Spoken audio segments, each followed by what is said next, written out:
Hello to all the beautiful women out there. I have some advice today, and it comes from God. I wake up each morning and I ask God and I ask the universe and Gaia and my spirit guides to help me deliver messages that I feel are important for other women and for the world to hear. And today's message is one that they have given me before, and I just haven't delivered it yet.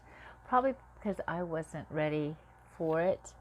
And through their guidance and assistance and love, I found the strength in myself to share this message with you. So the message today is that we're not going to be treated better until we stop allowing bad treatment. That is the truth. And, how do you do that?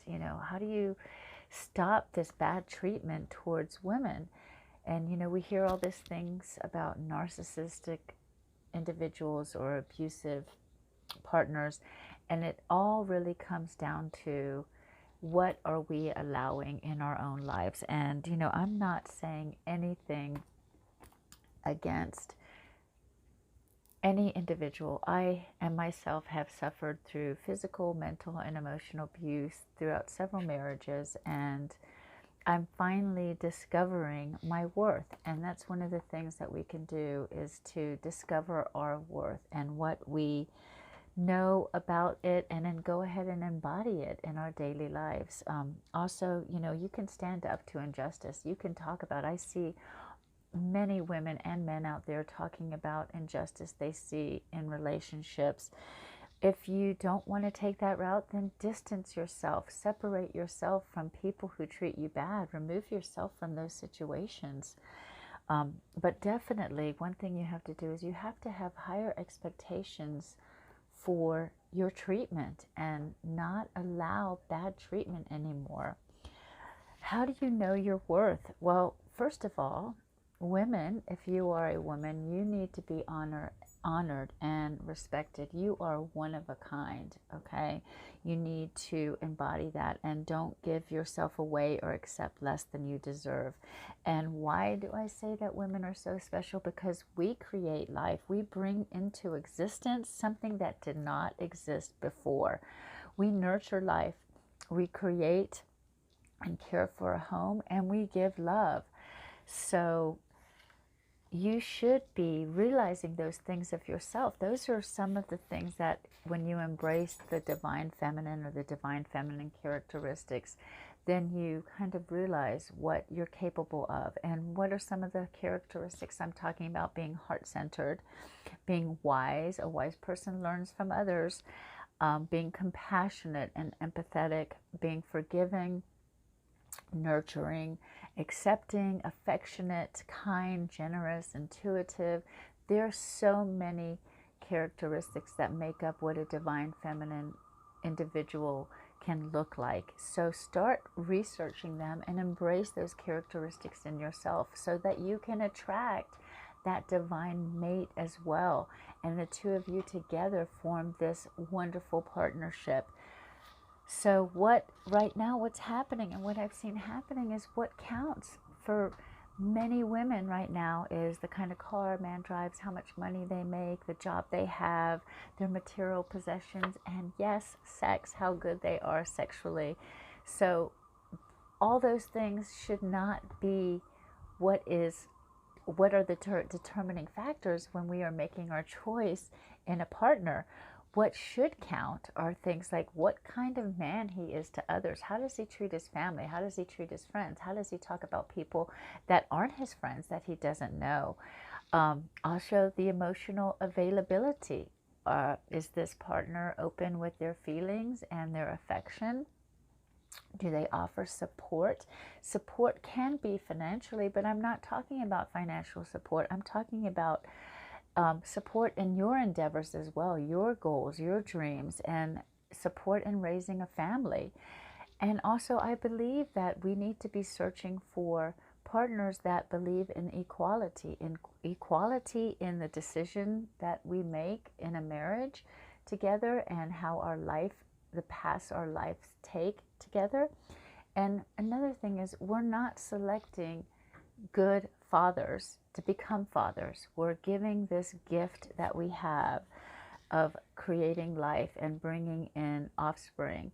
And we're not selecting individuals that possess the qualities of a good father. And we need to readjust that. We need to become good mothers, and we need to select individuals that make good partners, I'll say, because it doesn't always have to be a male figure.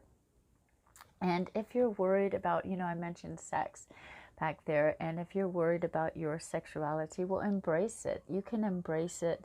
You can do things that make you feel good. You can admire your body. You can get comfortable with yourself without selling yourself, okay? Sex positivity. We don't have to offer everything that we have in order to attract the mate. As a matter of fact, we need to know our worth, because we shouldn't be the one trying to attract a mate.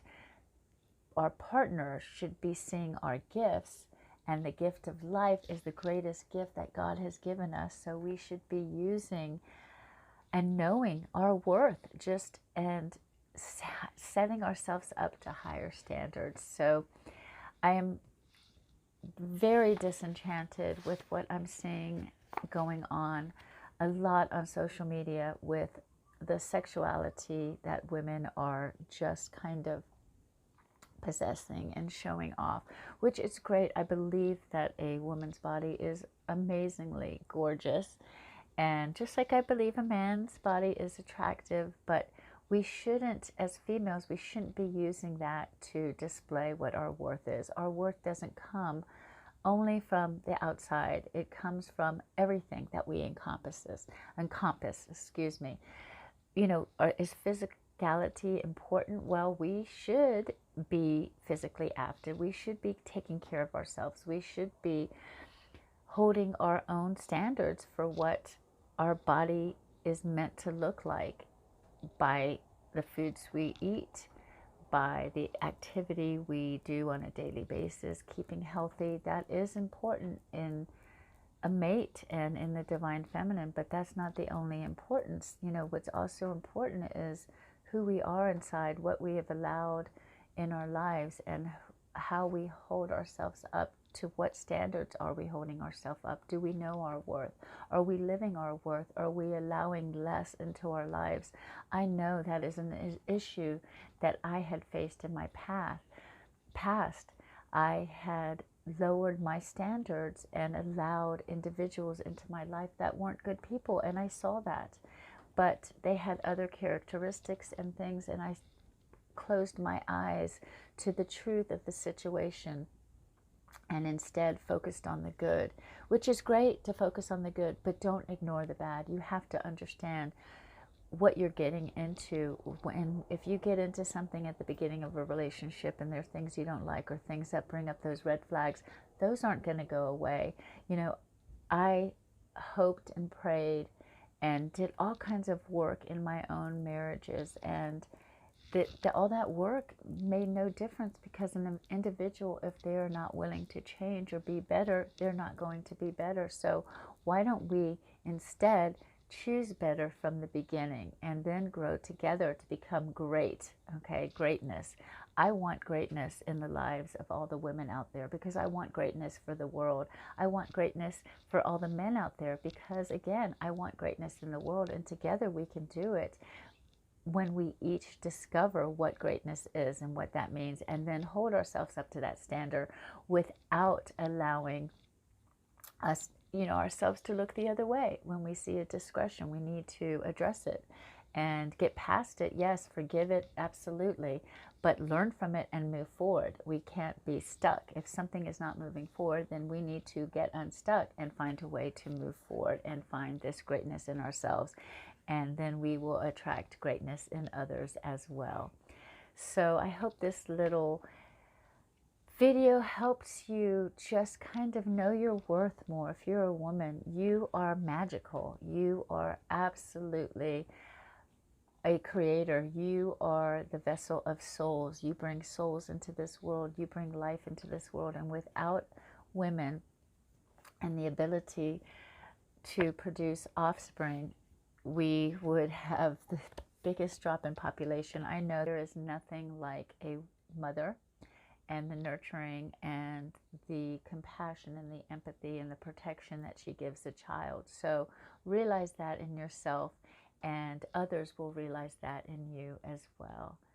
So I hope this video finds you well, and I send out all my love and support to you. And if you are struggling in trying to find yourself or trying to get what you deserve out of life from your partner, then know this: you can do this. You are better than what others treat you. So become that great person, become that better individual, and you will attract that greatness into your life.